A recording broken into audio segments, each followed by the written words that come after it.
in our discussion today, we'll cover some physics practice problems. So first, we have this situation. The LEAD train transports students from SM to USJ-R. During its journey, it accelerates uniformly, and then it's observed that the train travels. The train gains a velocity of 24 feet per second during the 10th second of its motion, and a velocity of 18 feet per second 2 seconds later. Determine the LEAD train's initial velocity. Now, let's first draw muna the figure. LEAD train starts from rest, and then after 10 seconds daw, it gains a velocity of 24 feet per second. Meaning, when time equals 10 seconds, it achieves a velocity of sabihin natin 24 feet per second. Yan. Now, instead of train, gagawin na lang natin car para mas madaling i-draw.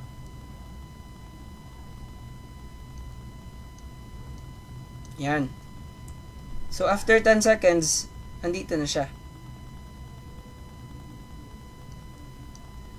And then, 2 seconds later daw, it gains a velocity of 18 feet per second. So, after 2 seconds, this is t equals 2 seconds daw. Its velocity is already 18. So, v equals 18 feet per second. Yan. So, let's first make an equation for from this point up to this point. Now, diba, we have the formula Vf equals Vi plus At. Yan. And then, for this, these 2 points, bale, at time equals 10, velocity is 24. So, this has an initial velocity here. Therefore, 24 pala is equal to Vi. And then, since uniform yung acceleration, we have plus 80. But the time is 10 seconds. So, this is our first equation. Yan. Now, for the second equation, let's try to describe the the train from this point up to here. So, that's a total of 10 seconds plus 2 seconds, that's 12 seconds. So, after 12 seconds, yung velocity niya daw is already 18. Therefore, we have, this is 18. Final velocity at this point equals Vi plus acceleration, multiply natin yan by 12 seconds. So, this is now our second equation. Second equation natin yan. And so, you may solve this manually or pwede mong gamitin yung calcu mo. So, go to mode and then equation. 2 equations, 2 unknowns tayo.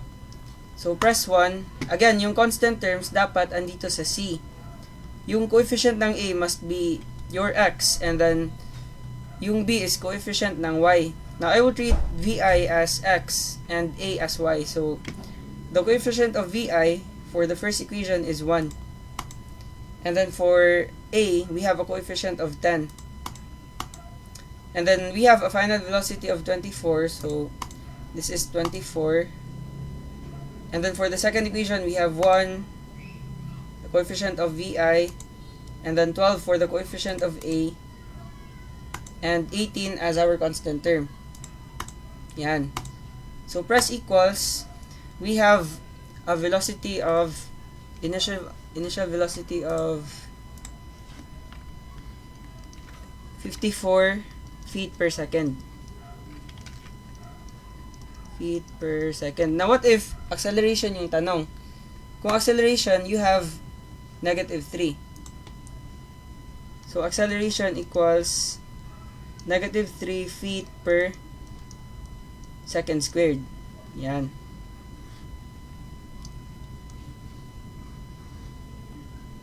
Now, ano yung implication ng negative acceleration? It means that our body is decelerating. Makikita mo naman, from 24 feet per second, naging 18 na lang. So, nag-decelerate siya.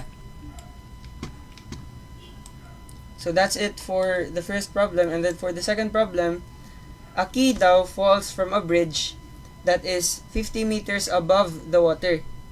It falls directly into a boat that is moving with constant velocity v sub b. That was 12 meters from the point of impact when the key was released. What is the speed of the boat? Now, let's try to draw our figure. Let's try to look at this from the sides para makita natin yung movement talaga. Now, meron daw tayong key. Ganyan na lang. Meron daw key. And then, let's just make this smaller. Yan. And then, meron daw tayong boat dito. Merong boat. Yan. Lagyan natin ng flag. So, this is 12 meters daw from the key. So, 12 meters yan. Kasi diba, it falls directly into a boat that is moving with constant velocity VB that was 12 meters from the point of impact. Yung point of impact niya is at this point.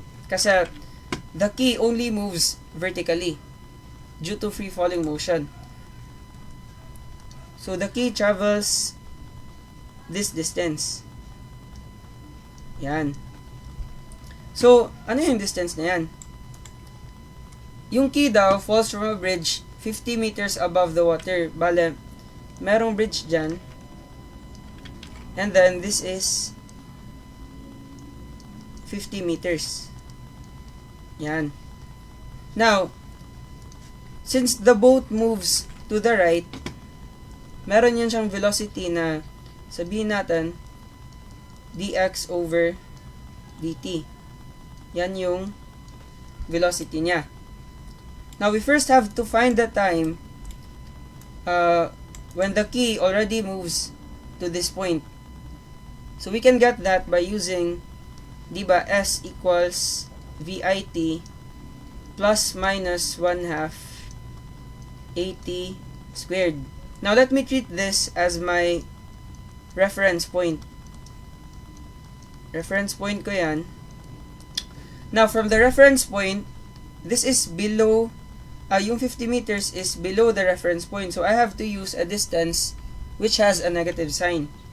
So, I have minus 50 equals, yung initial velocity is 0, essentially. Kasi, nahulog lang siya. Multiply ko yan by time, this will just cancel.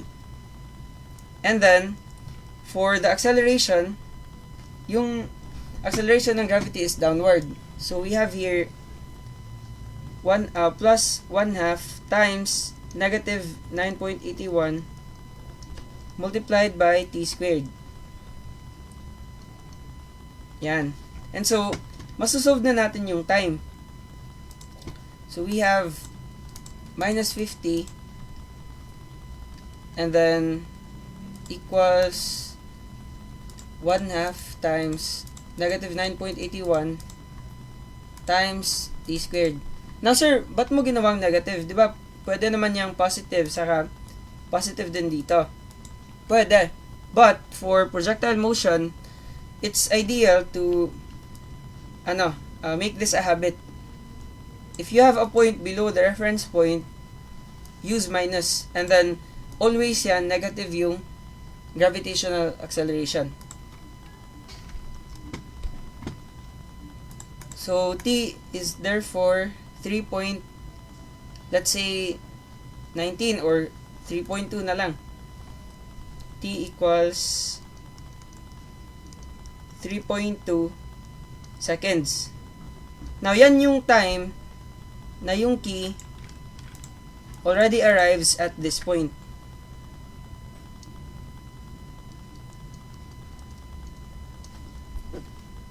Now, using this time, we have to solve the velocity of the boat upon reaching this point at the same exact time. Kasi meron kasing impact.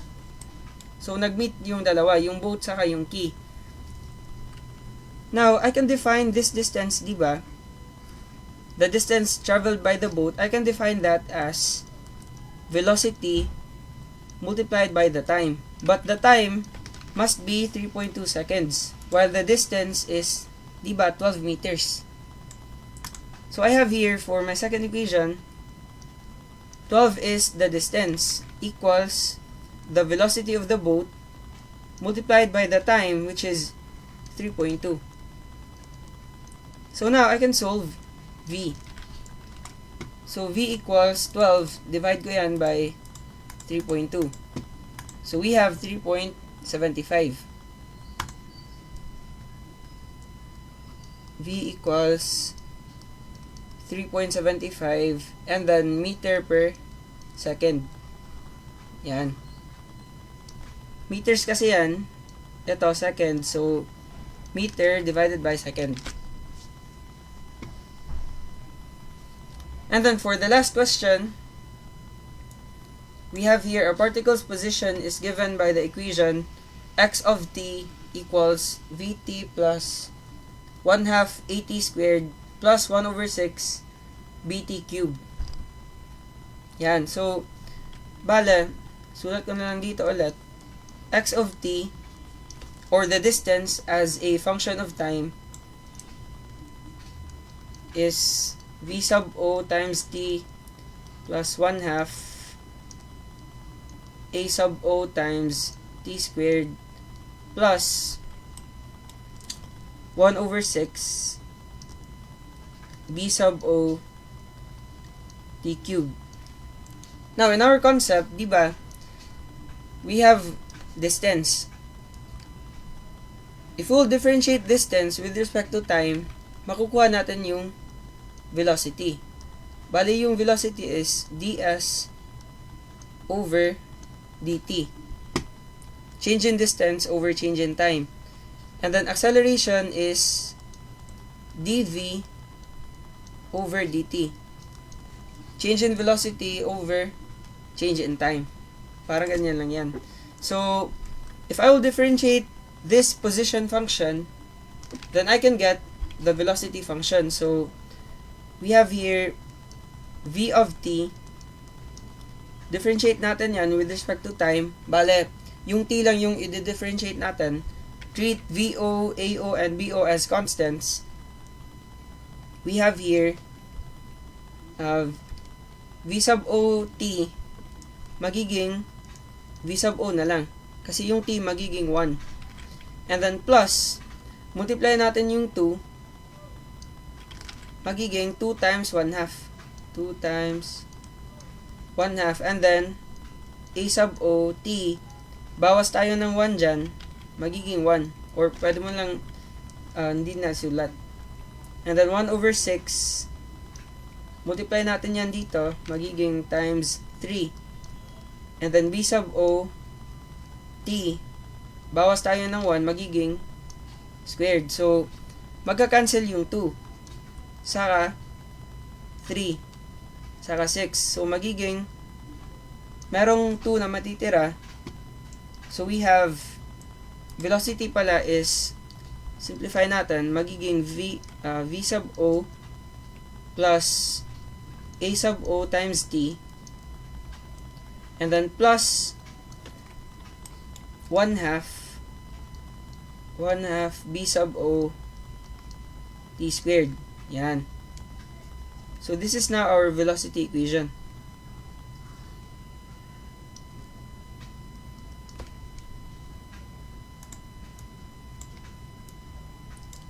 So, ito na yung velocity as a function of time.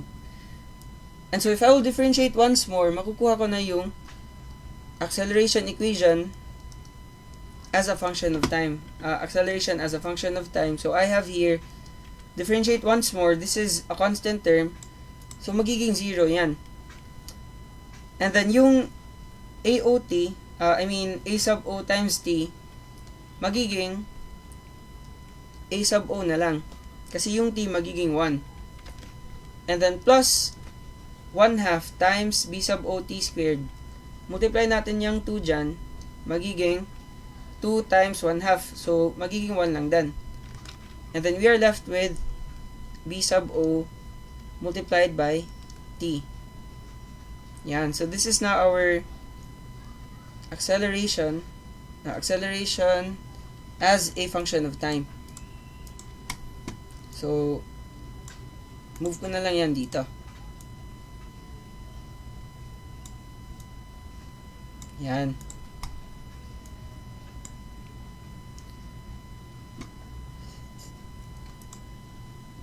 Now next, if the particle starts from rest, determine the velocity at t equals 3 seconds. Given that AO and BO are 4 meter per second squared and 0.5 meter per second squared respectively. Now, we want here the velocity. And then we are given the time. So, we need to use the velocity function. Copy natin yan. And then, yung AO daw is 4 meter per second squared. So, palitan natin yan ng 4. And BO is 0.5 meter per second squared. So, palitan natin yan ng 0.5. And then, yung T daw is 0.5 meter per second squared. So, we have to change this into di pala. Yung T is 3 seconds pala. So, this is 3. Now, remove ko na lang. Sulat ko na lang V of T. V of T equals, so magiging, assuming it starts from rest, sinabi naman dito, starting from rest, so therefore, V sub O is 0. And then, plus 1, A sub O times T, so 4T, wherein T is 3 seconds. And then, plus 1/2, BO is 0.5. Yan, so 0.5. And then, time is 3, square natin yan. So, 4 times 3 plus 1/2 is 0.5 times 0.5 times 3 squared. We have 14.25. And then this is meter per second. Yan. And then for the last question, determine the acceleration at t equals 3 seconds. So, ano yung acceleration equation natin? Diba? It's this one. So, copy natin yan. And then, palitan natin yung values. Yung AO, 4 pa din. So, this will be 4. And then, BO is 0.5. Time is 3 seconds. So, therefore, the acceleration when time equals 3, this is 4 plus 1.5. This is 5.5. And then meter per second squared. Yan.